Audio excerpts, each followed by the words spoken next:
Hello, this is Dr. Raymond Gaskey at Bradford Family Chiropractic in Marietta, Georgia. Today I'm going to go over a very brief cervical examination. This video is more aimed and directed towards the student of orthopedics, the chiropractic student, the PT, athletic training students. So I wouldn't advise this being used by the average non-professional.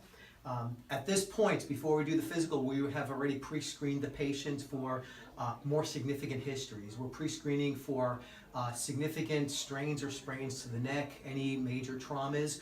We're screening out other more insidious problems such as dizziness, vertigo, pain, shooting, numbness and tingling down the arms or fingers, significant unexplained weight loss. If any of those are positive or show up, we're going to be moving our examination in a different manner, directing the care in different places. So that being said, patient's been pre-screened. We're going to go through a very cursory examination right now. I'm going to start my inspection by doing a visual examination of the neck and shoulders, looking for any lesions, any scars, any bruises, any kind of asymmetries, one musculature being larger than the other muscle. We're going to be doing a quick palpatory exam. Is there any pain in the neck in there? No. Okay. Now at this point, since there are no, let me move that hair out of the way. Since there are no major abnormalities in the front or in the back, we're going to be going through a quick range of motion. So I'm going to have the patient, I'm going to have you lift your head to the ceiling for me. Any pain doing that? No. And bringing your head towards your chest. We're looking for proper range of motion. And we're going to set that head straight again. We're looking to see if she can approximately lift her head 50 degrees up and 60 degrees down. I'm going to have you rotate your head to the side. We're looking between 60 and 75 degrees of range of motion to the side, and we're going to go in the other direction. Also looking for 60 to 75 degrees of range of motion. We're going to look straight again. We're also going to have you take your ear and bring it towards the shoulder. And we're looking for approximately 35 to 45 degrees of motion, and we're going to tilt the head in the other direction. And we're looking for limitations in motion, of which we're seeing maybe slight limitation in the lateral flexion with CC. At this point, we're going to proceed to the next examination, which is going to be more orthopedic examination, where we're going to be examining or trying basically to irritate certain portions of the neck to bring about certain positive test results. So our first test we're going to do here is going to be a cervical compression, where I'm just going to gently push the head down into the shoulders. We're looking to see if we have any pain along the sides or in the posterior portion of the neck. Was there any pain when I did that? No. All right, now students and doctors, that might indicate that maybe our facets, maybe the joint spaces between the bones have been impinged to some degree, so we would call it facet impingement, or maybe even some kind of IVF impingement if we found pain on one side or the other side.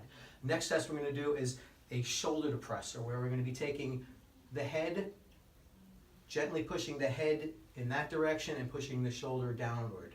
What we're looking for here is either localized pain on this side or pain on the side of the shoulder involvement. If there's pain on this side, what we're looking to see is maybe the facet is being pinched or the IVF is being impinged on this side. If we're feeling discomfort or an increase in radiation of pain down the arms, what we're doing right here is we're tractioning off a lot of the muscles coming from the neck, traveling through that brachial plexus. So is there numbness or tingling down this arm at all? No. Any pain on this side at all when I did that? No. And we'd repeat this on both sides. Our last test is we're going to be doing a very gentle lift-off test, or in this case it's going to be called a cervical distraction, where we're hoping to take the pressure off those facet joints, or even in some cases taking certain pressure off the muscle bundles or the adhesions that might be around the neck. So what we're doing here is we're gently lifting the head off the shoulders. Is there any pain when I do that? No, I feel better. Feels better. So if there were pain when I did that, docs, that would indicate maybe some ligamentous or some muscular involvement or muscular or ligamentous strain. Being that we felt better, we can imagine that the facet joints are being tractioned off or pressure being taken off of them. Same thing could be said about the IVF spaces, little pressure off the IVF spaces. Last thing I'd like to do is I'd like to see if we can limit our cervical pain to just the neck and maybe rule out shoulder problems. So we're just going to take that shoulder through its proper range of motion. We're looking to see if that arm will go approximately 180 degrees in flexion, which it does. And we're going to bring that arm around and see if we can go 180 degrees in abduction, which it does. We're going to be taking it through internal rotation past 70, which it does, and 90 plus degrees of external rotation on this side, which it does. If the patient has no problems doing that in the shoulder, equal on both sides, we're going to temporarily rule out the shoulder as a problem.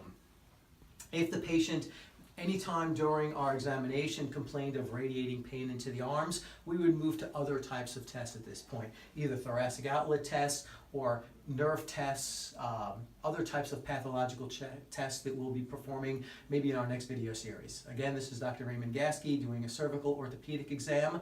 Thank you again from Bradford Family Chiropractic.